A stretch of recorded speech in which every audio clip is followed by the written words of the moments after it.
Ich habe natürlich noch damit gerechnet, dass Bruder Ross ein wenig Zeit nehmen wird. Nilikuwa nikingoja ya kwamba ndugu Rusi ataweza kukamata muda kidogo, lakini jioni hii wakati itapita haraka sana. Tuko na meza ya Bwana, na kisha kuoshana miguu. Na wakati nilipokuwa nikikaa pale, niliweza kuwaza, utaosha miguu ya nani jioni hii? Na hapo niweza kuwaza ya kwamba unaweza kupenda ili uoshe miguu ya kila ndugu bila kuchagua, bila hata kuacha mtu mmoja. Na waza ya kwamba sisi wote tunawaza kwa namna hiyo. Tunapendana kwa kilindi katika upendo wa kiungu. Tunaambatanishwa na Bwana na tunaambatanishwa sisi kwa sisi.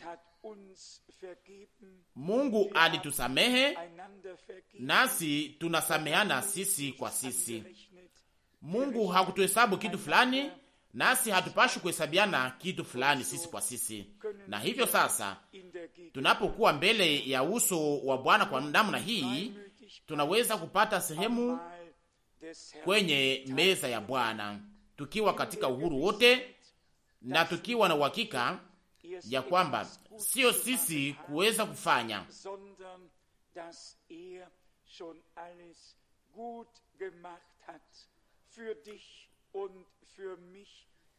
sio sisi kuweza kufanya kitu fulani kizuri, lakini yeye alishaka fanya mambo yote vizuri kwa ajili yako, kwa ajili yangu, pamoja na wewe, pamoja na mimi. Alilipa deni, alimaliza deni. Shetani hana hata shuti moja ya kuweza kutengeneza, na shuti yoyote ambayo anayoweza kujaribu kutengeneza inakuwa ni udanganyifu.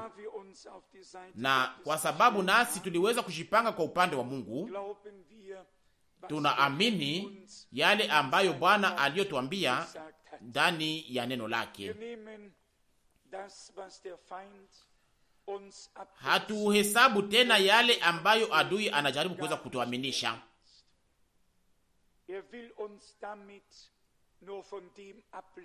Anatafutaka tu ili aweze kutugeuza na kututosha kwa yale ambayo Mungu aliyotayarisha kwa ajili yetu. Nasi tunapaswa kuamua ni nani ambaye tunaweza kuamini. Adui atasema, ulishaka shindwa, ulifanya hiki ukafanya kile, na kisha ukafanya tena hiki na ukafanya tena kile. Na kama tunamtegea masikio, na hiyo haitasimamia pale, kutakuwa tena hiki na kutakuwa tena kile na tena kile. Na kama tunaendelea kumsikiliza tena, na hiyo itaendelea tena na tena. Lakini kama hatuwezi kumsikiliza na kuweza kusema, wende mbali nami Shetani, ulishaka poteza haki yako yote, wewe ni mdanganyifu, masharti zako zote yalishaka tengenezwa, ilitengenezwa na Yesu Kristo Bwana wetu hapo Golgotha. Na sasa kama tunaweza kuamini kwa moyo wote, na kama tunaweza kujipanga kwa upande wa Mungu, kwa sababu na yeye alijipanga kwa upande wetu, tunaweza tukinyanyua macho yetu kwake, tunaweza kupata sehemu kwenye meza pamoja na Bwana, tukiwa na kukubalishwa ya ujao ya kwamba makosa yote yalishaka malizika. Yale iliyokuwa imepotezwa na Adamu wa kwanza na yote ilianguka juu yetu, iliweza kutoshwa juu yetu kupitia Kristo, Adamu wa pili, nasi tulipatanishwa pamoja na Mungu. Tunayamini kutoka kili cha moyo. Nikitaka niweze kusoma tu andiko fulani ili muweze kuisikia kutoka kinywa cha Mungu yeye mwenyewe, na ili imani yenu iweze kuingizwa ndani. Tunaanza na Petro wa kwanza kwenye sura 1 mstari wa 13.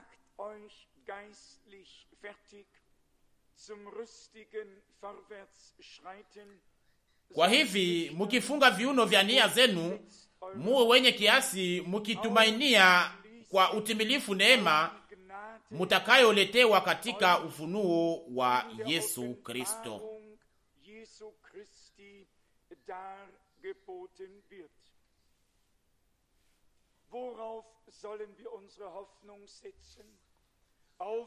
Tunaweza kuweka matumaini yetu ndani ya nini? Tumaini letu ni ndani ya nini? Tunapaswa kuiweka katika neema ya Mungu tuliyoweza kupewa kupitia ufunuo wa Yesu Kristo. Kwenye mstari wa 14 tunasoma, kama wana wa kutii, musijifananishe na tamaa zenu za kwanza za ujinga wenu,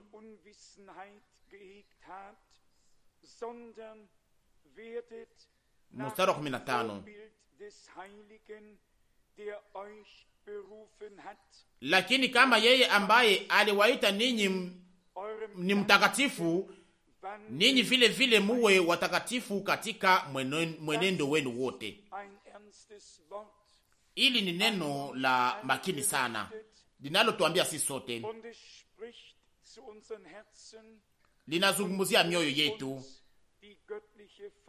na linatuweka mbele ya shurti ya kiungu. Na hivyo Bwana anataka ili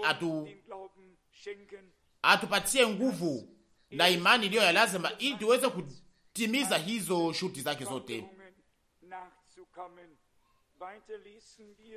Alifanya yote ili mambo hayo yaweze kuwezekana. Tunasoma tena mstari 16, maana imeandikwa, muwe watakatifu kwa kuwa mimi ni mtakatifu. Mstari 17,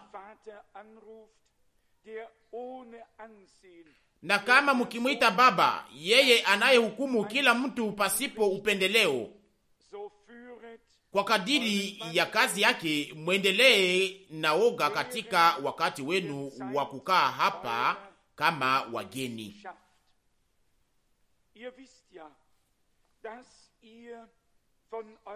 Mstari wa 18, mukijua mumekombolewa si kwa vitu vinavyoharibika, kwa fedha au dhahabu, mupate kutoka katika mwenendo wenu usiofaa mliopokea kwa baba zenu. Mstari 19, lakini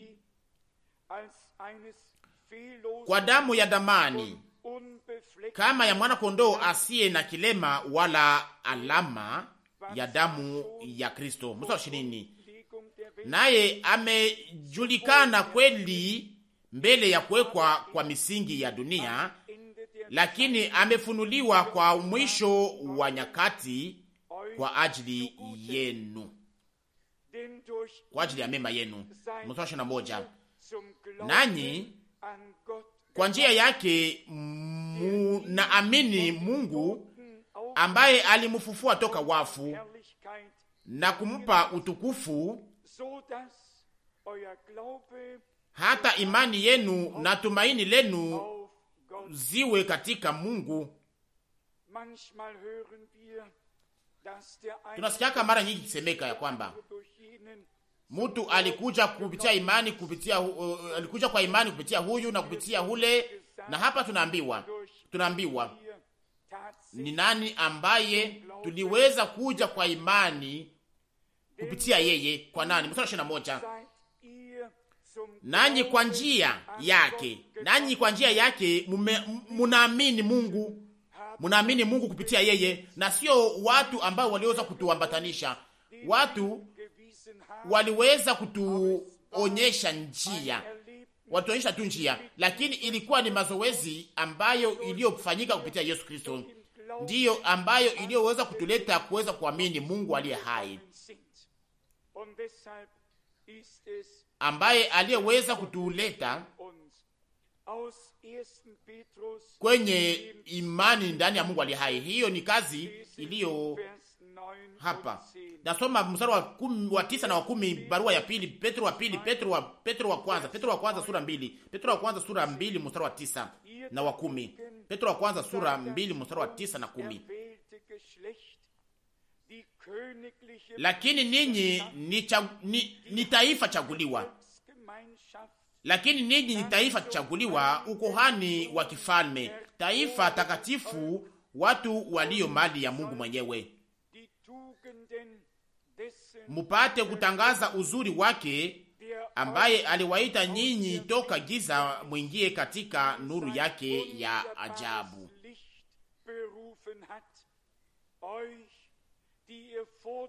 Mstari wa 10.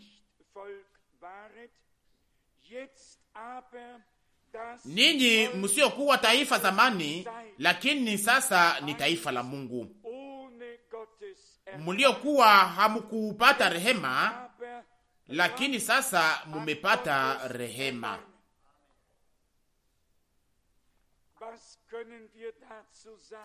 Tunaweza kusema nini kuhusu maneno haya? Tunafurahi na tunashukuru wakati tunaposoma maneno kama haya katika maandiko matakatifu. Yanatimilika kwa ajili yako, yanatimilika kwa ajili yangu, kama tunaweza kuyaamini katika imani, kama tunaweza kuyapokea kama vile kipaji cha Mungu. Kwa maana Mungu hatowake maneno ya bure na hatowake ahadi zizo za bure. Yeye anashika yale ambayo aliyoahidi. Ahadi zote za Mungu ni ndiyo na amina kupitia Yesu Kristo Bwana wetu.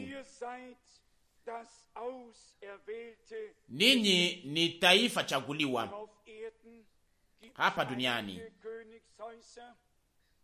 Hapa duniani kuna nyumba fulani za kifalme, kuna watu fulani walio na damu iliyo kama vile ya bluu, lakini sisi kama wana wa Mungu, sisi tuko hiyo uzao au taifa hilo la kifalme.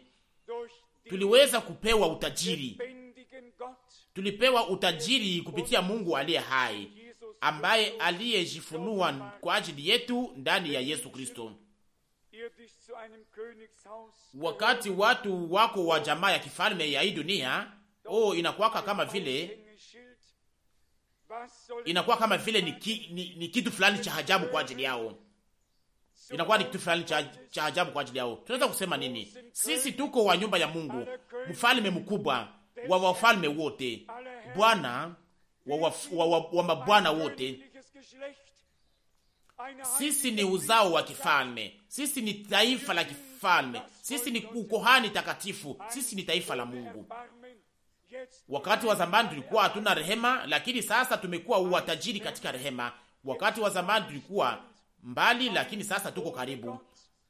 Wakati wa zamani tulikuwa pasipo Mungu na pasipo tumaini katika dunia hii, lakini sasa pamoja na Mungu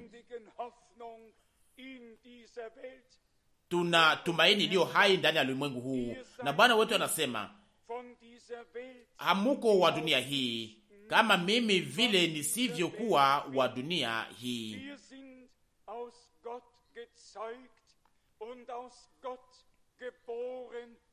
Tulizaliwa na Mungu na tukazaliwa na Mungu, tukageuka kuwa uzao wa kiungu kupitia neema. Tuamini hiyo leo ndani ya imani. Acha tuweze kutambua yale ambayo tuliyo mbele ya macho ya Mungu. Mara nyingi watu wanatutazama wakituangalia kutoka juu, wanatudharau, lakini Mungu aliye hai hakupata haya kwa ajili yetu. Ndani ya Kristo alikamata nafasi yetu.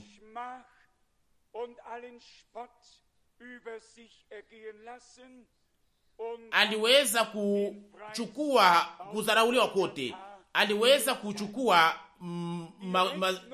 mazihaka zote au kuzihakiwa yote, akachukua deni yetu akailipa hapo Golgota, na hiyo yote iliweza kumalizika. Kama adui anaweza kuichukua wakati mmoja na kuweza kuituma kwenu, muandike kwenye barua yake aliyowatumia kwamba hii imekataliwa kupokelewa, na mumsukumie. Mambo yote shaka malizika.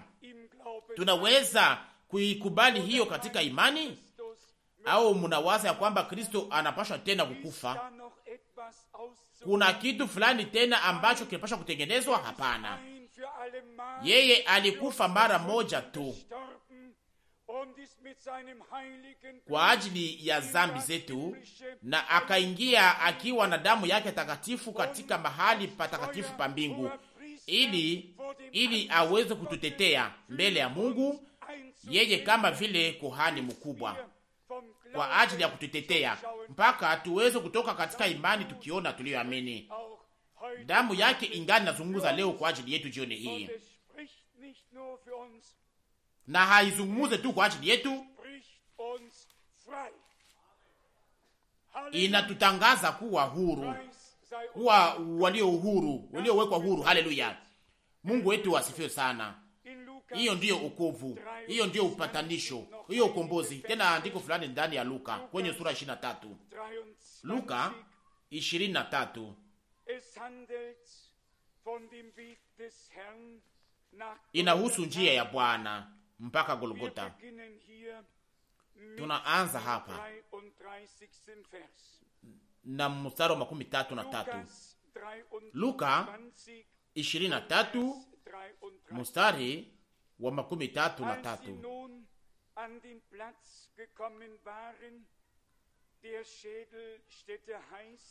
Wakati walipofika pahali palipoitwa mfupa wa kichwa, kule walimsulubisha na wale watenda mabaya, mmoja kwa mkono wa kuume na mmoja kwa mkono wa kushoto. Lakini mstari wa 34, Yesu akasema, Baba, uwasamehe kwa sababu hawajui neno wanalofanya.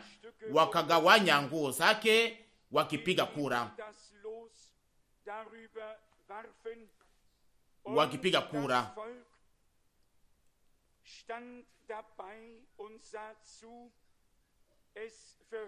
Zaburi 22 mstari 19. 35, watu wakasimama wakitazama, lakini wakubwa wakamzihaki wakisema, aliokoe wengine, ajiokoe yeye mwenyewe, kama yeye ni Kristo wa Mungu mchaguliwa.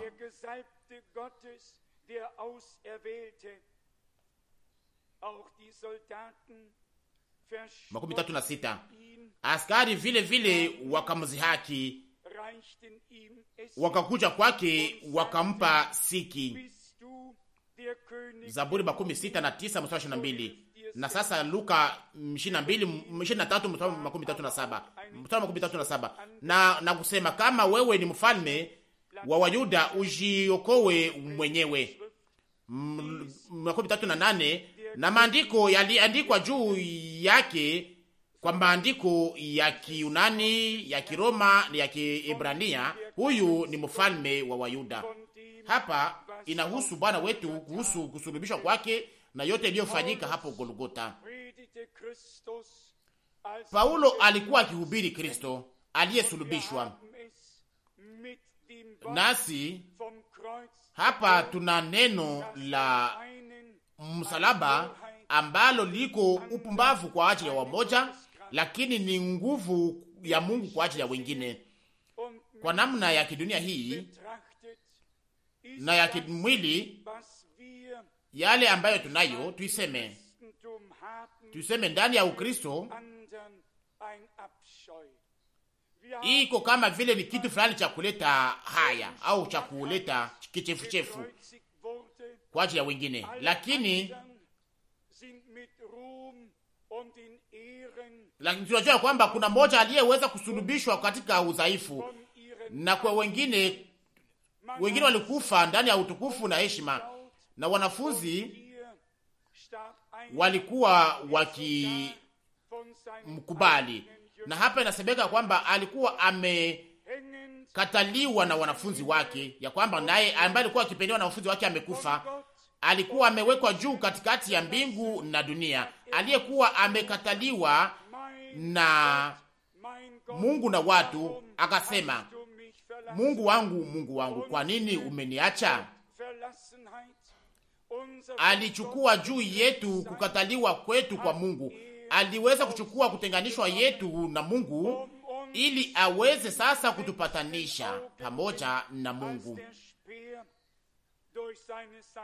Kwa wakati huo mkuki ilipoingia katika ubavu wake na wakati damu ilipomwangika, ninajua ya kwamba hatuwezi kufanya hapa kulinganisha pamoja na waanzilishi wengine wote wa madhehebu, kwa maana Kristo hakukuja ili aweze kutengeneza au kuumba tena dhehebu, lakini yeye alikuja ili apatie wanadamu uzima mpya na uzima wa milele. Alikuja ili aweze kuleta ufalme wa Mungu kwenye dunia hii. Niliandika hapa yale ambayo nimekwisha kusema.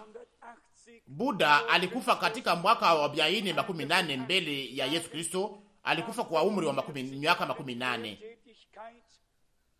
Kwa umri wa miaka 18. Nyuma miaka 45 ya mafundisho yake, aliweza kushanisha wanafunzi wake karibu yake, na akawaambia na kuuliza ya kwamba muna kitu fulani tena kuhusu au muna kitu fulani cha kuuza kuhusu mafundisho yangu? Akasema hapana, yote iko wazi kwa ajili yetu.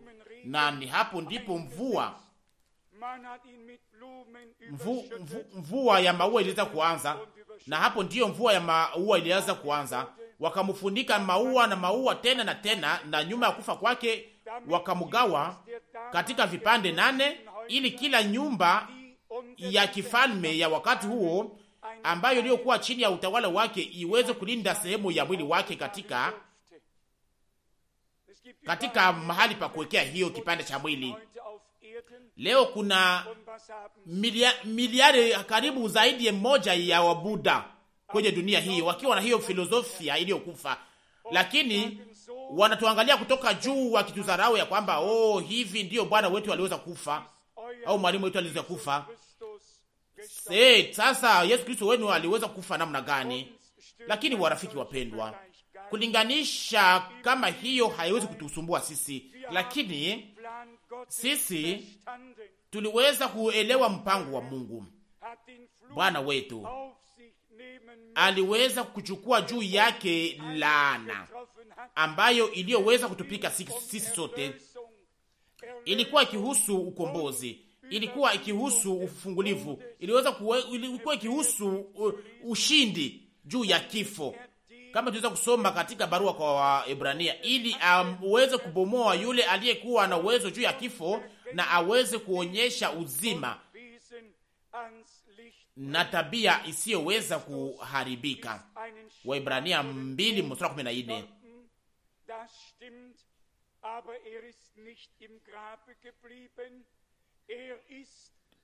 Kristo alikufa kifo ambacho hakuleta haya, lakini hakubaki katika kaburi. Alifufuka siku ya 3. Yeye yuko hai. Alishinda na akashinda kifo. Akashinda pia shetani na kuzimu. Ushindi wake ni ushindi wetu, kwa maana nasi tulisulubishwa pamoja naye na tukafufuka pamoja naye kwa ajili ya uzima mpya na ya milele. Ilikuwa hivyo katika mpango wa Mungu. Hatujiulizake kwa sababu gani ingeipashwa kuwa hivyo au kwa sababu gani. Na ni hivyo kama Mungu aliweza kutuumba kama vile chuma ambacho hakiwezi kuamua nacho chenyewe, tunaweza kuwa nini sasa? Tunaweza kusema nini kuhusu maneno haya? Lakini Mungu alipatia wanadamu kuamua au kuchagua, na hapo sasa mwanadamu anaweza kutumikisha hiyo kuamua yake iliyo huru ili aweze kukamata maamuzi yake mabaya. Na kisha tunasoma tena barua kwa Waebrania kuhusu Kristo Bwana wetu na mkombozi au mwokozi ndani ya Waebrania 10:7. Waebrania 10 mstari wa 7. Katika gombo la kitabu imeandikwa, nifanye mapenzi yako e Mungu. Adamu hakufanya hivyo, lakini Kristo, Adamu wa pili, yeye aliweza kuitimiza, aliifanya. Shetani aliweza kumjaribu kwa namna yote inayowezekana, lakini alibaki akiwa imara. Alikuwa Mungu na mtu katika mtu mmoja. Kwa upande mmoja alikuwa anaweza kujaribiwa, lakini kwa upande mwingine alikuwa hawezi kushindwa. Na hiyo ndiyo neema ya Mungu. Mungu angepashwa kupatia bahati kwa adui kwa namna ya kimwili, ya kimutu, lakini katika wakati huo yale ambayo hakuweza kufanya kwa Abrahamu au kwa Musa au kwa mwingine au kwa mmoja wa manabii, lakini aliweza kuifanya kwa yule ambaye aliyokuwa ametuma manabii. Aliweza kuifanya kwa Bwana yeye mwenyewe akiwa kwa namna ya kimwili. Nasi tunashukuru sana Bwana Mungu wetu, kwa maana aliweza kutuingiza katika mpango huu wa milele wa Mungu. Tunatambua sasa ya kwamba deni ilikuwa kubwa sana, na hiyo bei ilikuwa kubwa sana. Aliweza kuilipa bei kubwa sana kwa ajili yetu,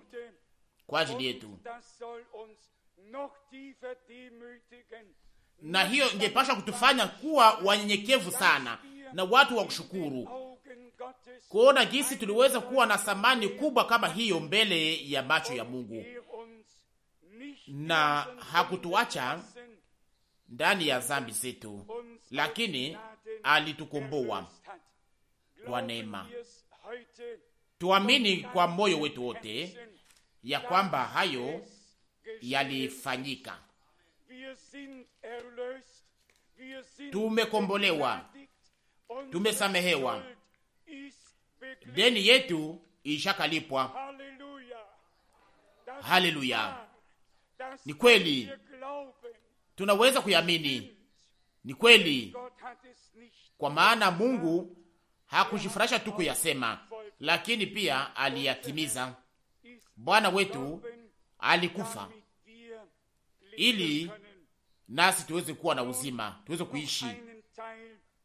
Na sasa sehemu kidogo juu ya kuoshana miguu, kwa maana inawezekana kwamba kuna wamoja katikati yetu ambao hawajaweza kujua mambo hayo, nasi tunahesabiaka sana hiyo. Kila mtu ashaka isoma akose, hakuweza kuose kufundishwa, haikuweza kufundishwa na kuwekwa katika matendo, katika makusanyiko ambayo inayohusika huko. Lakini katika Injili ya Yohana kwenye sura 13 tunasoma waziwazi na kwa namna inayokamatika yale inayofuata. Yohana 13 kwanza kwa mstari wa 4. Yohana 13 mstari wa 4. Akaondoka kwa chakula, akaweka mavazi yake kando, akatwaa kitambaa, akakifunga kiuno chake. Mstari wa 5. Kisha akatia maji katika kibakuli, akaanza kuosha miguu ya wanafunzi wake na kuipangusa kwa kitambaa ambacho alijifunga kiuno chake. Mstari wa 6. Basi akafika kwa Simoni Petro, na Petro alimwambia, Bwana, wewe unataka kuniosha miguu yangu? Mstari wa 7. Yesu akamjibu akamwambia, ili ninalofanya sasa hulijui, lakini utalifahamu baadaye au nyuma. Mstari wa 8. Petro akamwambia, hata kamwe hutaniosha miguu yangu. Yesu akamwambia, kama nisipokuosha miguu yako wewe huna ushirika pamoja nami. Mstari wa 9. Simoni Petro akamwambia, Bwana, si miguu yangu tu, lakini mikono yangu na kichwa changu vile vile. Mstari wa 10, Yesu akamwambia, yeye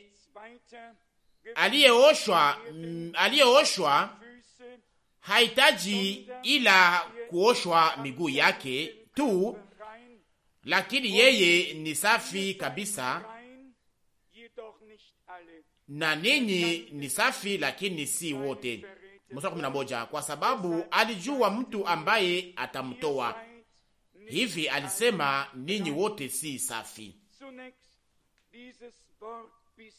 Kwanza neno hili mpaka hapa, Petro aliweza kushitushwa au aliogopa wakati Bwana alipomwambia kwamba kama nisipokuosha miguu huna ushirika pamoja nami. Na hapo tunaelewa hiyo vizuri. Tuna sehemu kwa neema, tuna sehemu kwa neema kupitia ukombozi. Lakini kila agizo la Bwana, kila shurti ya Bwana ni takatifu, na kila neno la Mungu ni kweli. Na kutotii kwa neno la Mungu iko kama vile zambi ya ulozi au ya uchawi, na uasi kwa neno la Mungu iko kama vile kuabudu sanamu. Samueli wa kwanza sura 15 mstari wa 23. Watu wanadharau neno, wakikamata tu kwa urahisi, wakitafuta masababu fulani na fulani. Tuendelea kusoma yale ambayo Bwana anayotaka kutuambia hapa ndani ya neno lake kwenye mstari wa 12. Basi alipokwisha kuwaosha miguu yao na kutoa mavazi yake na kukaa tena, akawambia,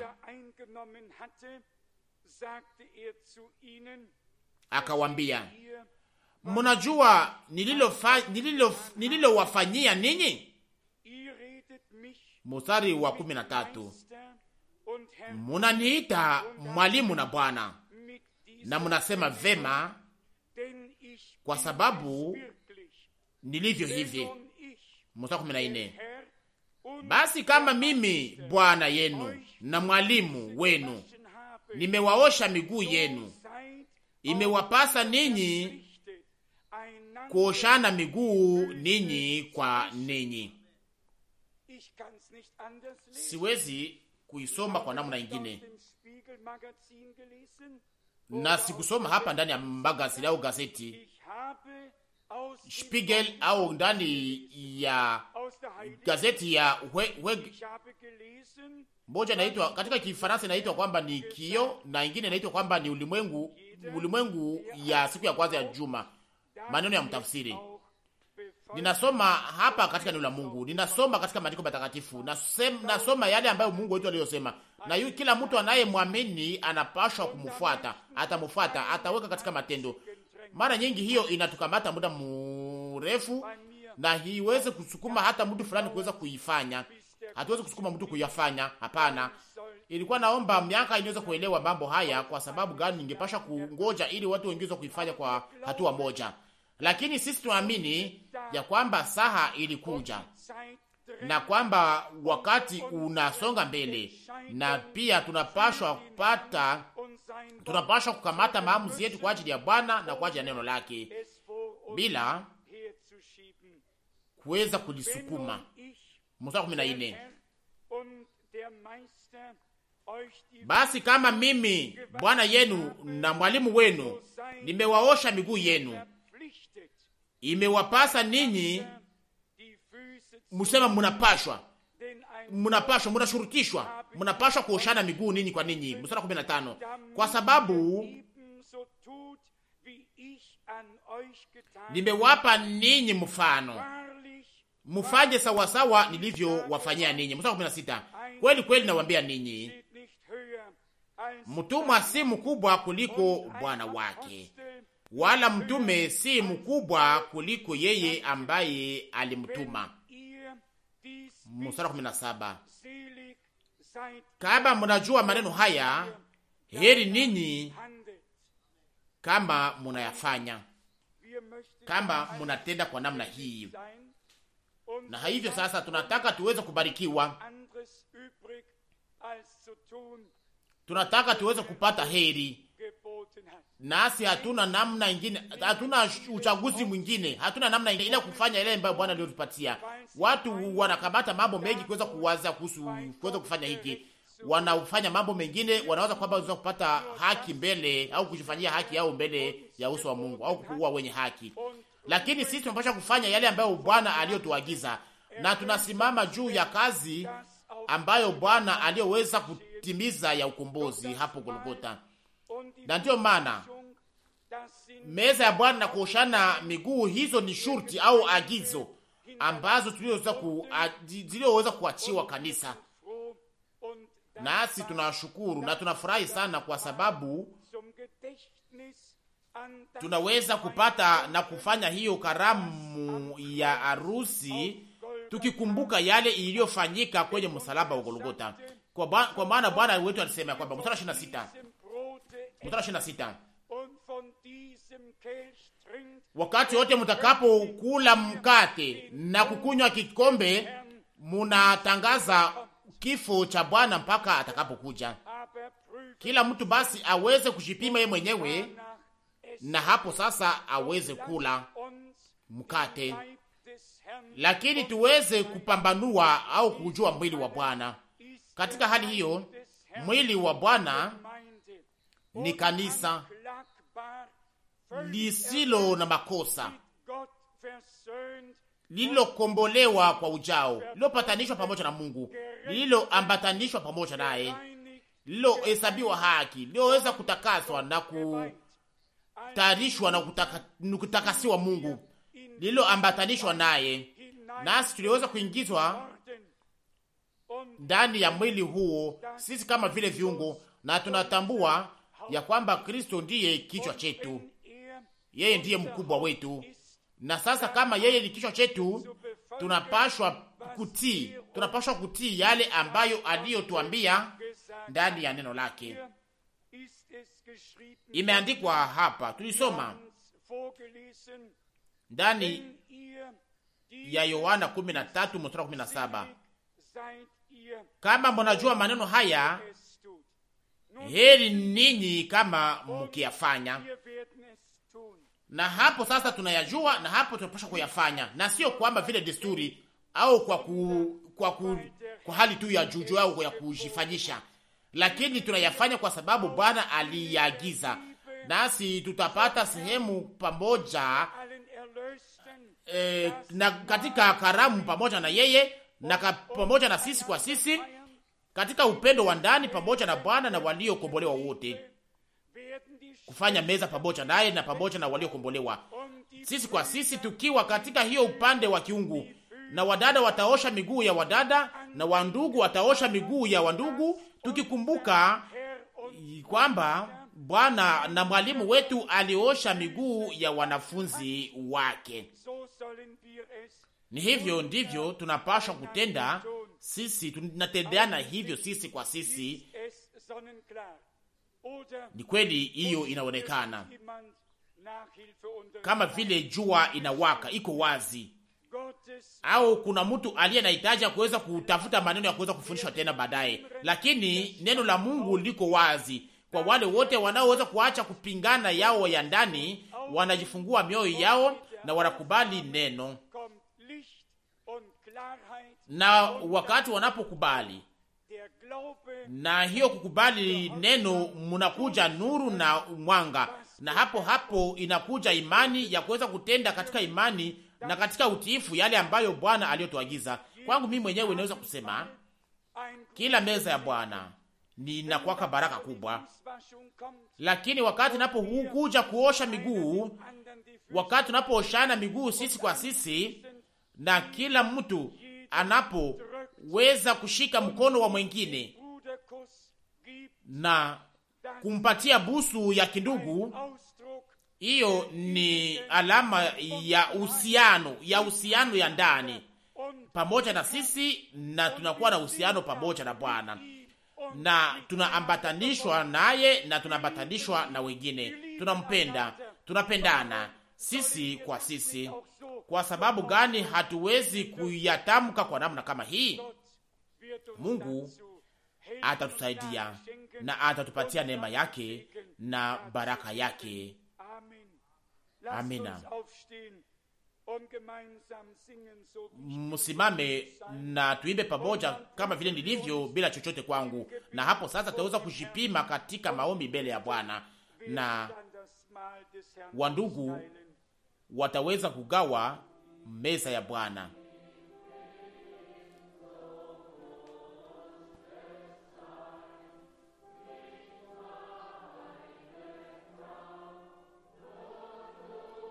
Kama vile nilivyo bila chochote kwangu, damu yako inaniosha na dhambi zangu zote. O mwana kondoo wa Mungu, ninakuja.